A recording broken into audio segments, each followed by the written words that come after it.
ఎక్కడ చచ్చారు ఆ ఇద్దరికిద్దరు? మెల్లగరా మెల్లవాంగా.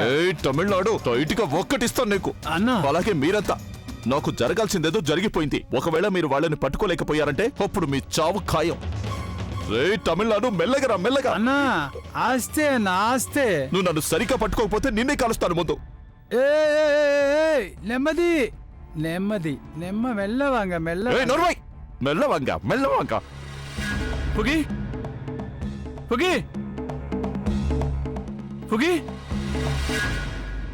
ఒకవేళ ఆ కిడ్నాపర్స్ ప్రెగ్నెంట్ తీసుకెళ్ళుంటే మరి వాళ్ళు నన్నెందుకు పట్టుకోలేదు? అంటే తనే ఎక్కడికైనా వెళ్ళిందా? కానీ ఎటు వెళ్ళింది?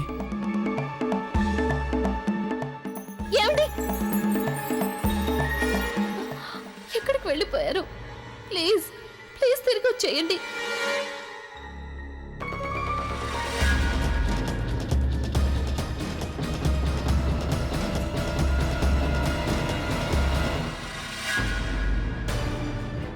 ఆ వ్యక్తి నేను రాత్రి ఇక్కడికి వచ్చాడు. ఒకవేళ తను ఇక్కడే ఉంటే నాకు ఖచ్చితంగా కనిపిస్తాడు.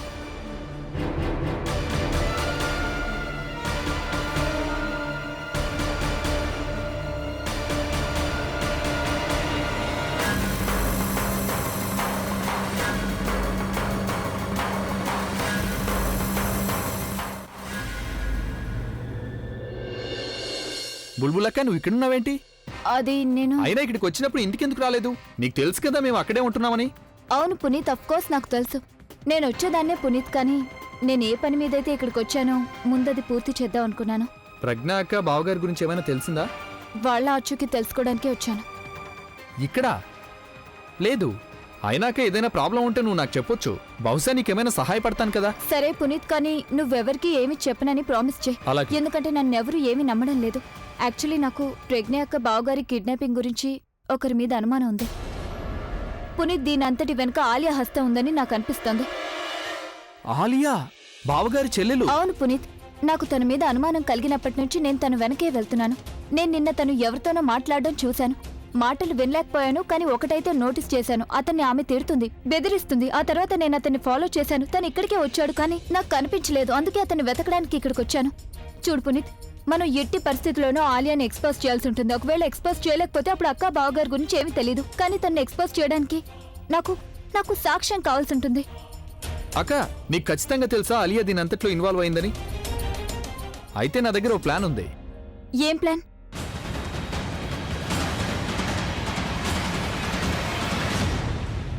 అలా చేయగలమా పునీత్? నువ్వు కేవలం నాకు తన నంబర్ ఇవ్వు, అంతా నేను చూస్తాను. ఇదిగో. ఆలియా చూడు, ఫోన్ ఎవరిదో? ఏదైనా ఇంపార్టెంట్ ఫోన్ అయి ఉండొచ్చు. అది అన్నోన్ నెంబర్. ఆలియా ఒకవేళ అభి ఫోన్ కాదు కదా? హలో, ఎవరు? ఎవరి గొంతులో అయితే అంత వేడి ఉందో వాళ్ళైతే ఇక ఎవరో నీకు కావాల్సిన వాళ్ళే అయి ఉంటారు. శ్రేయోభిలాషి.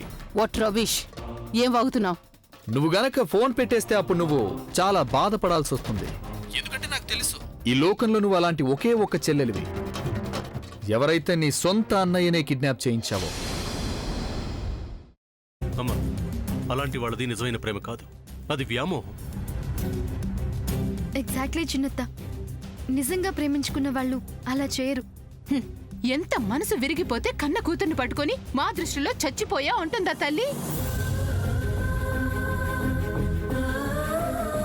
అది సరే అమ్మా, తన కూతురుతో తన మాట అనేటప్పుడు ఆమె మాటల్లో వ్యథ, కళ్ళల్లో బాధ గమనించావమ్మా? పెద్దబాబుకు బర్త్డే విషెస్ చెప్పు కూడా వెళ్ళాం కదా.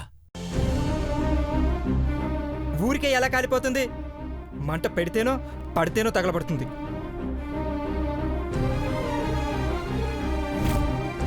కరెక్ట్ చిన్నబాబు, నీకొచ్చినట్టే నాకు డౌట్ వచ్చింది.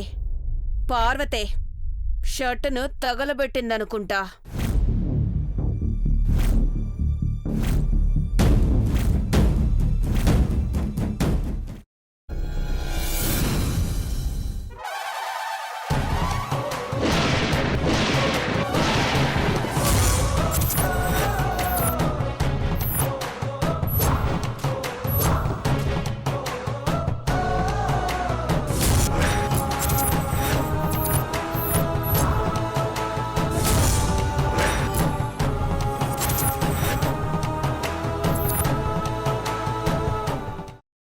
కున్న తర్వాత పొట్టు తీసేసి చాప్ చేసి పక్కన పెట్టుకోవాలి. ఒక ప్యాన్లో కొద్దిగా నూనె వేడి చేసి అందులో ఆవాలు, మినప్పప్పు, శనగపప్పు, కరివేపాకు, సన్నగా తరిగి పెట్టుకున్న ఉల్లిపాయలు వేసుకుని 1 నిమిషం పాటు వేయించుకోవాలి. ఆ తర్వాత కాల్చి కట్ చేసి పెట్టుకున్న వంకాయని కూడా అందులో వేసుకుని బాగా మిక్స్ చేసి బౌల్లోకి ట్రాన్స్ఫర్ చేసుకుని అందులో తగినంత చిక్కటి పెరుగు లేదా పల్చటి పెరుగు వేసుకుని మిక్స్ చేసి అన్నంతో కానివ్వండి, చపాతీతో కానివ్వండి సర్వ్ చేసినా చాలా బాగుంటుంది.